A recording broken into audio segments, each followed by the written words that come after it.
ওরই আবদারে আজকে বানিয়েছিলাম আমি হিঙের কচুরি আর তার সাথে ছোলার ডাল। হিঙের কচুরি কিভাবে বানিয়েছি চলুন দেখা যাক। এখানে আমি পুরের জন্য প্রথমে নিয়েছি ছোলার ছাতু, তার মধ্যে দিয়ে দিলাম পরিমাণ মতো নুন আর একটু মিষ্টি, দিয়ে এটা শুকনো একটু মিশিয়ে রাখবো।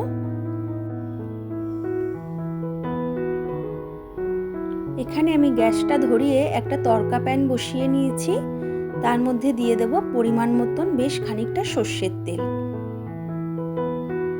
তেলটা গরম হলে তার মধ্যে দিয়ে দেব একটু কালো জিরে আর দেব হিঙের কচুরির মেন ইনগ্রেডিয়েন্টস হিং। বেশ খানিকটা হিং এখানে আমি দিয়েছি।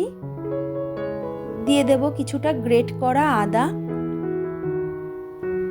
এটা দিয়ে একটু নাড়াচাড়া করে আমি গ্যাসটা বন্ধ করে দেব।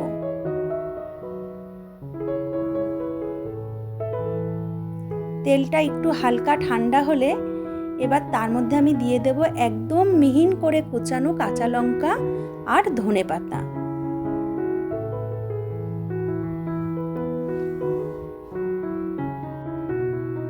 একটু নাড়াচাড়া করে মিশিয়ে নেব এই কাঁচা লঙ্কা আর ধনেপাতাটা ফোড়নটার সাথে।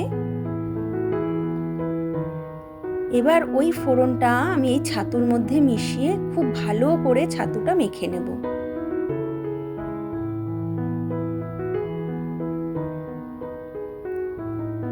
দু তিন চামচি মতন আমি একটু জল দিয়ে দিলাম।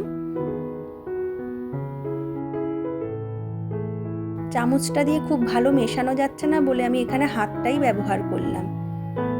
খুব ভালো করে আমি ছাতুটা মিশিয়ে নিয়েছি সমস্ত মশলার সাথে। এটা কিছুক্ষণের জন্য রেস্টে থাক, সেই ফাঁকে আমি ময়দাটা মেখে নেব। ময়দাটা আমার মাখা হয়ে গেছে। এখান থেকে লেচি কেটে নিয়েছি আর পুর থেকেও আমি ছোট ছোট বল গড়ে নিয়েছি। এবার যেভাবে লেচির ভেতরে পুর ভরে মানে কচুরি ভাজে সেইভাবে আমি সমস্ত লেচিগুলো তৈরি করে নেব। এবার হালকা হাতে বেলে আমি এগুলো ভেজে নেব। একটুও দেখুন আমার কচুরি কোথাও ফাটেনি, তার জন্য কি সুন্দর ফুলকো ফুলকো ভাবে কচুরিগুলো ভেজে উঠেছে, কত সুন্দর। দাঁড়ান, গরম গরম ভেজেছি তো ওকে দুটো টেস্ট করতে দিই, দেখি ও কি বলে। কি গো, তোমার হিঙের কচুরি